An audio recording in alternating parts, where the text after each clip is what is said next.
6h30, 9h, la matinale.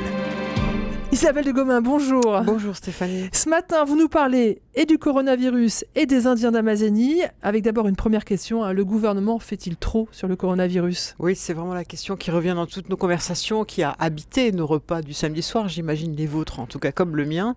Alors soit que l'on s'offusque des mises en quatorzaine, soit que l'on s'effraie de ce qui nous attend. Alors à cette question, évidemment, je ne répondrai pas. Je ne suis pas spécialiste en épidémiologie et d'ailleurs pas du tout en scientifique pour un sou. En revanche, cette émotion collective autour du coronavirus et nos propres réticences à entrer dans un processus de contrôle sanitaire collectif me fait penser à ce magnifique roman de Mario Vargas Llosa, L'homme qui parle. C'est un roman qui se passe dans l'Amazonie péruvienne, la religion du fleuve Madre de Dios, et c'est l'histoire du peuple de Machigangas et de leur extermination du fait des maladies de l'homme blanc.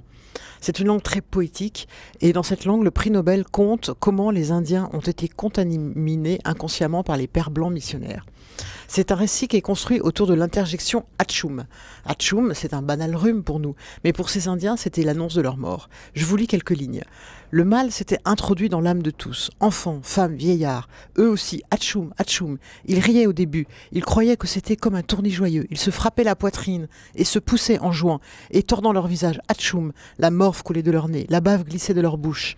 Ils crachaient et riaient, Atchoum, mais ils ne pouvaient plus se mettre à marcher. Le temps avait passé.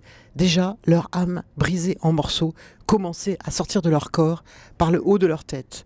Il ne leur restait qu'à se résigner à ce qui arriverait. Alors évidemment, je ne vais pas comparer cette effroyable extermination à la situation actuelle. Vous me rassurez. Non, mais ceci dit, ces terribles conséquences d'une relation humaine non maîtrisée et non attentive, les Blancs en l'occurrence, me font songer à ce qui se passe aujourd'hui. Au fond, le problème de la prévention face au coronavirus teste à une autre échelle notre capacité à prendre garde à l'autre.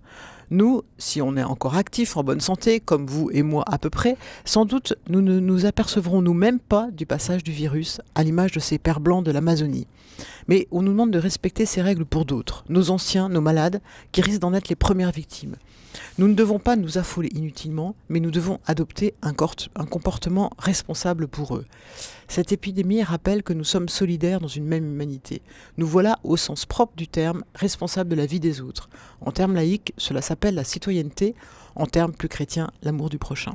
Merci beaucoup Isabelle de Gomin, édito à retrouver en vidéo sur notre chaîne YouTube.